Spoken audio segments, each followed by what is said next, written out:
नमस्कार स्टूडेंट्स।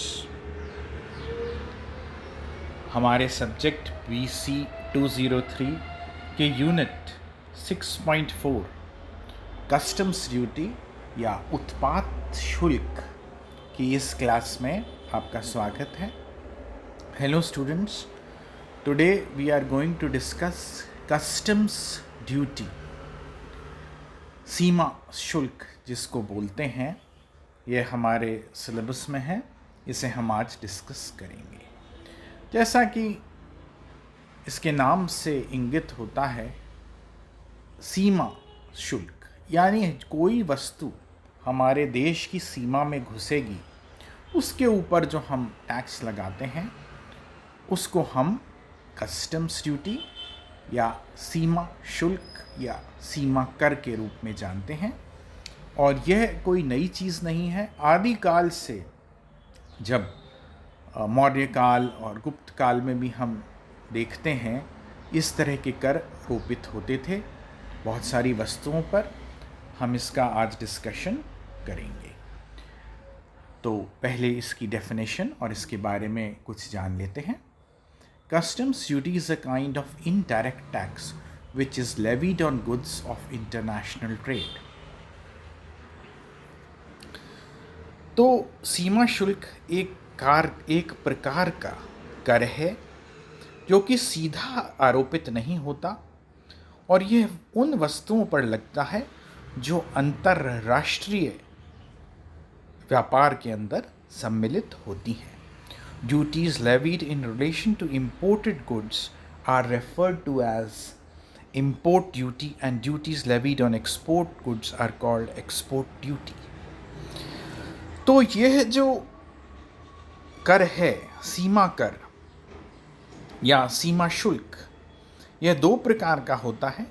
एक तो उन वस्तुओं पर रोपित होता है जो हमारे देश में विदेश से आती हैं, और दूसरा हिस्सा है जो कहलाता है एक्सपोर्ट ड्यूटी, यानी वो वस्तुएं जो हमारे देश से किसी अन्य देश भेजी जाती हैं। तो जहाँ पर भी इंटरनेशनल बॉर्डर क्रॉस हो रहा है, चाहे चीज़ अंदर आ रही है हमारे देश में इंपोर्ट के रूप में या निर्यात हो रही है हमारे देश से बाहर के रूप में, यह कर वहाँ पर लगाया जाता है।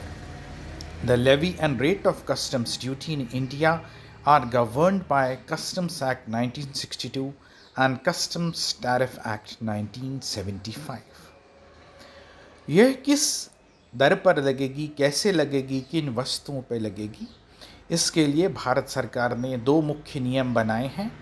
एक तो कस्टम्स एक्ट 1962 और कस्टम टैरिफ एक्ट 1975 समय समय पर इसमें कई बार बदलाव किए गए हैं, पर उन गहराइयों में हमें अपने सिलेबस के अनुसार जाने की आवश्यकता नहीं है। Charging section 12 of the Custom Act, often known as charging section, provides that duties of customs shall be levied at such rates as may be specified in the Customs Tariff Act 1975।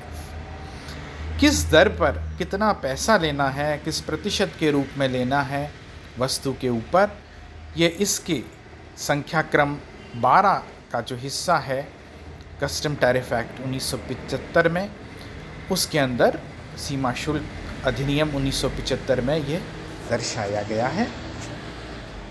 इसमें समय समय पर बदलाव किए गए हैं उन वस्तुओं पर जो हमारे देश में आएंगी या हमारे देश से जाएंगी, इसमें बताया गया है। पर्पस, ये कर हम लगाते क्यों हैं? जाहिर सी बात है कि हम पहला सबसे बड़ा रीज़न किसी भी कर को लगाने का होता है कि सरकार अपने खर्चे चलाएगी, और उसमें भी कई चीज़ें हैं।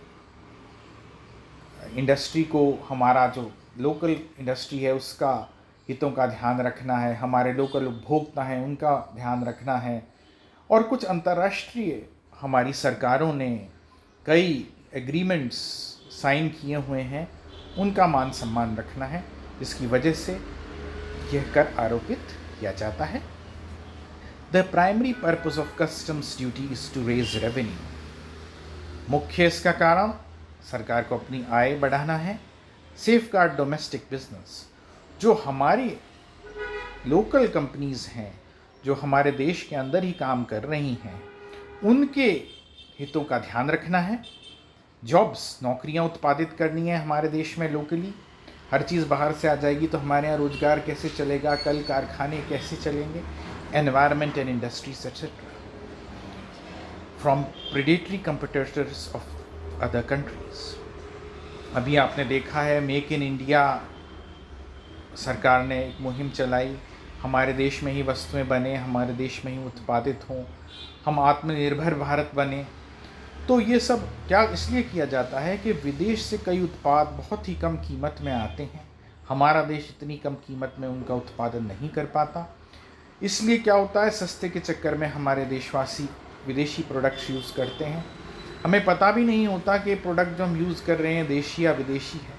आप दवाई भारतीय कंपनी की खा रहे हैं पर उसमें API या एक्टिव फार्मास्यूटिकल इंग्रेडिएंट जो है, जो सॉल्ट है उसमें, नमक है, जो वो विदेशी है। ऐसे ही बहुत सारी वाहन है आप यूज़ कर रहे हैं इंडिया में, उसमें कलपुर्जे हैं वो विदेशी हैं। आप वस्त्र पहन रहे हैं उसमें जो डाइज़ हैं वो विदेश से आई हुई हैं।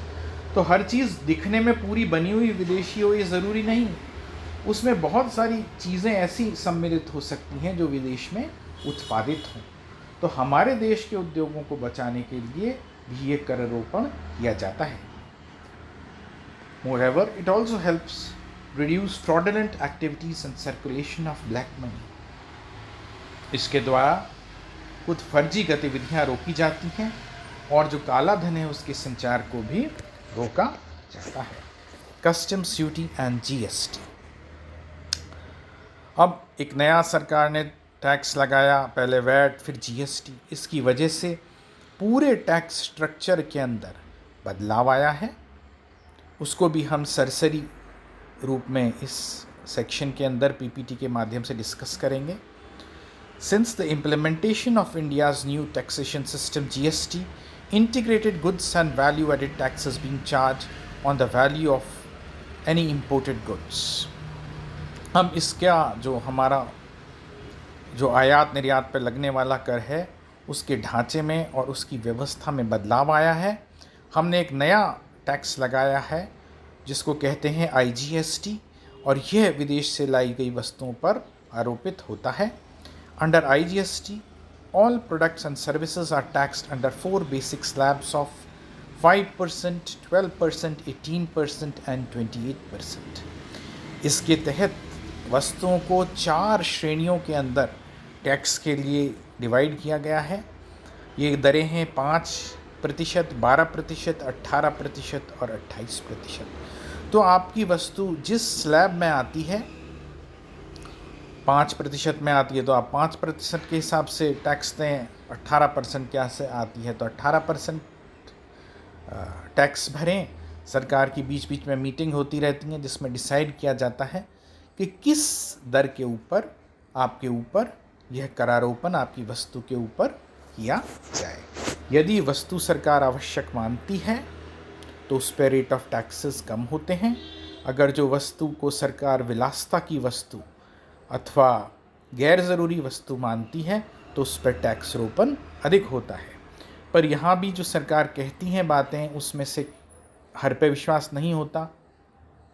एक सीधी सी चीज़ है जो बहुत काम आ रही है इस कोरोना के समय, आप और हम दोनों इस्तेमाल कर रहे हैं, वो है हैंड सैनिटाइज़र। हाथों में हम अल्कोहल बेस्ड सैनिटाइज़र से बार बार साफ़ करते हैं कोरोना से बचने के लिए। तो उसके ऊपर भी सरकार ने GST की दर जो है वो 18% लगा रखी है। तो सरकार का मुख्य जो लक्ष्य अपनी आय बढ़ाना होता है। Taxable events in case of imports. अब इसके अंदर हम देखते हैं कोई वस्तु हमारे देश में आ रही है, बाहर से आ रही है, और वो किस तरह से प्रयोग में आएगी इसको लेके सरकार ने 2 प्रविष्टियां की हैं। पहली, goods clear for home consumption. कई वस्तु हैं जो हम विदेश से मंगा रहे हैं और सीधे के सीधे हम उसको कंजम्पशन के अंदर यानी उसका प्रयोग हम लेंगे और उसको समाप्त कर देंगे। दूसरी हैं goods cleared for warehousing and later cleared for home consumption. वस्तुएं हैं जिन्हें हम विदेश से लाएंगे, उसको वेयर हाउस यानी अपने माल गोदाम में रखेंगे, कुछ समय रखेंगे। हो सकता है हम उसका कुछ प्रसंस्करण करें, उसमें परिवर्तन लाएं और फिर हम उससे हमारे ही देश के अंदर उसमें हम कंज्यूम कर लें, उसको काम में ले लें और उसको समाप्त कर दें।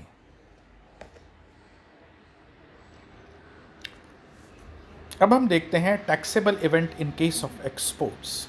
हम वस्तु का आयात नहीं कर रहे हैं यहाँ पे, बल्कि निर्यात कर रहे हैं। हमारे देश की सीमा से किसी दूसरे देश की सीमा में हम वस्तु को भेज रहे हैं। Exports of goods takes place when the goods cross the territorial waters of India. हमारे देश की सीमाएं हैं, भौगोलिक सीमाएं हैं, या हमारे देश के जल सीमाएं हैं, जो कि लगभग 22 नॉटिकल माइल्स, हमारे जो भूमि भाग है उससे 22 नॉटिकल मील दूर पर समाप्त होती हैं। यदि इसमें कोई पानी का जहाज डूब जाता है तो हम मानते हैं कि निर्यात नहीं हुआ है। सिर्फ हमारे देश की भूमि को छोड़ने से निर्यात नहीं माना जाता। However, duties to be collected before ship leaves the port. यदि कोई पानी का जहाज है जिसमें वस्तुओं को हम हमारे देश से विदेश में भेज रहे हैं, तो जैसे ही उसने हमारी भारत भूमि को छोड़ा, जैसे ही भूमि को छोड़कर वो समुद्र में आया, पानी में आया, तो हम मान लेंगे वस्तु का एक्सपोर्ट हो चुका है। अभी वो वस्तु विदेश में नहीं पहुंची है, पर हमने उसका टैक्स यहीं पर कलेक्ट कर लिया है, संग्रहित कर लिया है। Date of determination of rate of duty and tariff valuation. तो इसमें कौन सी तारीख मानी जाएगी, क्योंकि तारीख के अनुसार हमने देश में से चीज़ छोड़ी है या उस देश में पहुंची नहीं है या उसमें पहुंच गई है, तो किस दर से टैक्स आदि हम सरकार द्वारा आरोपित किए जाएंगे, यह इस पीपीटी में दर्शाया गया है। यदि लोड कर दी गई हैं वस्तुएं एक्सपोर्ट के लिए, तो हम मानेंगे वो विदेश में भेज दी गई है और उसी दिन के अनुसार जो टैक्स रेट लगते हैं वो उस वस्तु पे लागू माने जाएंगे। कुछ प्रोडक्ट्स के अंदर जब वस्तु का पेमेंट होगा, जब विदेश से उसका पैसा मिलेगा, उस दिन हम उस वस्तु को एक्सपोर्टेड मानेंगे, उससे पहले नहीं। उस भले ही चीज़ हमारे देश से चली गई हो बाहर, पर वहाँ से उसके ऊपर पैसे या उसका मूल्य नहीं चुकाया गया, तो हम उस पर टैक्स आरोपित नहीं कर सकते। Prohibitions on importation and exportation of goods. हर वस्तु को हम हमारे देश से बाहर नहीं भेज सकते, और हर वस्तु जो विदेश में बन रही है उसको हम हमारे देश में मंगा नहीं सकते, अंदर देश के अंदर ला नहीं सकते। इसके अंदर भारत सरकार, रिजर्व बैंक ऑफ इंडिया और बहुत सारी एजेंसीज़ हैं जिसके नियम लागू होते हैं। सिर्फ आप टैक्स दे सकते हैं, इसका मतलब नहीं कि वस्तु को आप हमारे देश में ला सकते हैं। बहुत सारी वस्तुएं प्रतिबंधित सूची के अंदर हैं। इसके अंदर नशीले पदार्थ, मानव अंग, एंटीक्स या बहुत पुरानी वस्तुएं जिनको बहुत बहुमूल्य हैं, ऐसे हीरे जेवरात जो हमारे देश की संस्कृति का हिस्सा हैं, धार्मिक पुस्तकें और कई अन्य वस्तुएं हैं जिन्हें हम ना तो बाहर भेज सकते हैं, ना ही विदेश से भी हम ला सकते हैं। इसके लिए सरकार द्वारा अधिसूचना अलग से जारी की गई हैं। ये नियम बना क्यों? क्योंकि maintenance of security of India, हमारे देश की संप्रभुता और सुरक्षा को ध्यान में रखते हुए ऐसी वस्तुओं को लाना जैसे हथियार, गोला बारूद, नशीले पदार्थ, ये प्रतिबंधित हैं। Maintenance of public order and decency of morality, नियम के अनुसार हमारे देश के अंदर कानून व्यवस्था बनी रहे, स्मगलिंग रुकी रहे, विदेशों से ऐसी वस्तुएं ना जाएं जो लोगों के स्वास्थ्य के लिए और हमारे देश के अहित में प्रयोग में आती हों। Prevention of shortage of goods of any description, हम अपने देश से भी बहुत सारी चीज़ों को बाहर भेजने से रोकते हैं।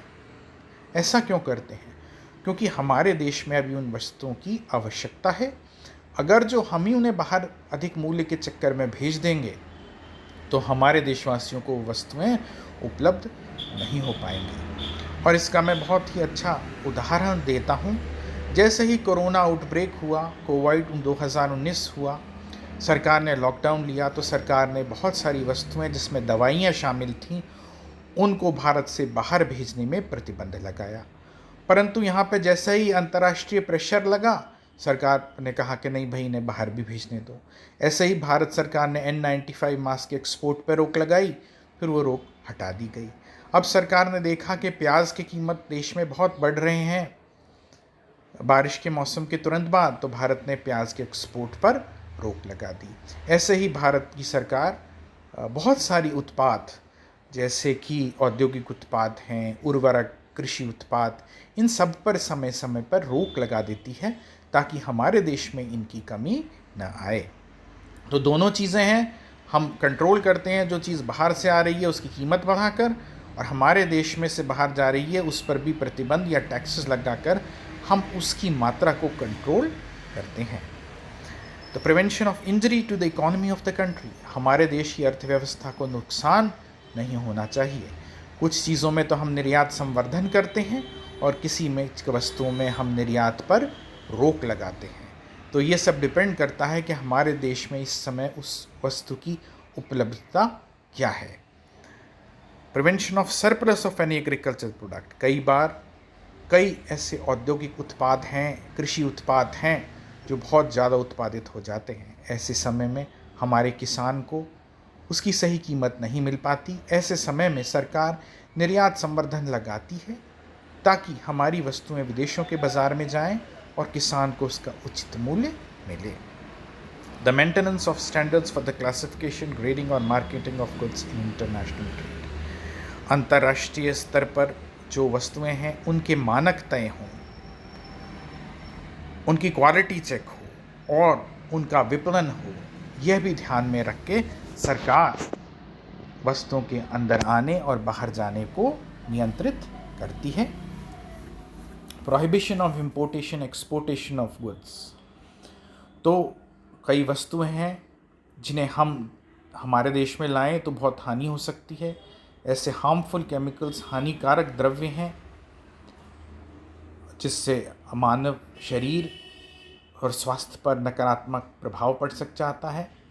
कई चीज़ें हैं प्रोटेक्शन ऑफ नेशनल ट्रेजर्स, जो राष्ट्रीय धरोहर हैं, जो कालातीत रूप से हमारे देश में हैं, हम उनको बाहर नहीं भेजना चाहेंगे। Conservation of exhaustible natural resources, कई ऐसी वस्तुएं हैं जो हमारे देश में प्राकृतिक रूप से उपलब्ध हैं, वो पूर्णतः ऐसे समाप्त हो जाएंगी अगर जो उनको पूरा ही भेज दिया जाए। जैसे हमारे देश में कुछ उर्वरक हैं, कुछ धातुएं हैं, यदि हम उनका निर्यात ही निर्यात करते रहेंगे तो हमारे देश पे क्या बचेगा। तो वहाँ पर भी हम उसकी क्वांटिटी को नियंत्रित करते हैं। तो prevention of patents, trademarks and copyrights, कुछ वस्तुएं हैं जो इन अधिनियमों के तहत, कुछ पुस्तकें हैं, कुछ वस्तुओं के फार्मूले हैं कि कैसे बनती हैं, इनको हम भारत से बाहर नहीं भेजना चाहते, तो उसको भी इसके थ्रू, प्रोहिबिशन के थ्रू, सरकार द्वारा जो नकारात्मक सूची है उसमें शामिल करके हमारे देश से बाहर भेजने पर पूर्णतः प्रतिबंध लगाया जाता है। तो और भी कुछ वस्तुएं हैं जो इसमें देखी गई हैं जिन्हें हम देश से बाहर नहीं भेजते और उसके तहत क्या नियम हैं। तो ये एक इंट्रोडक्शन था हमारे सिलेबस और BC 203 के तहत कस्टम्स ड्यूटी, सीमा शुल्क के ऊपर। आशा है आपको पसंद आया होगा। इस संबंध में आपको कोई प्रश्न हो, कोई डाउट्स हो तो आप मुझे भेज सकते हैं। आप व्हाट्सएप ग्रुप में जो अपने ब्रांच का फाइनल ईयर का बना हुआ है उसमें आप अपने संवाद डाल सकते हैं और मैं आपके प्रश्नों का उत्तर देने का प्रयास करूंगा। धन्यवाद।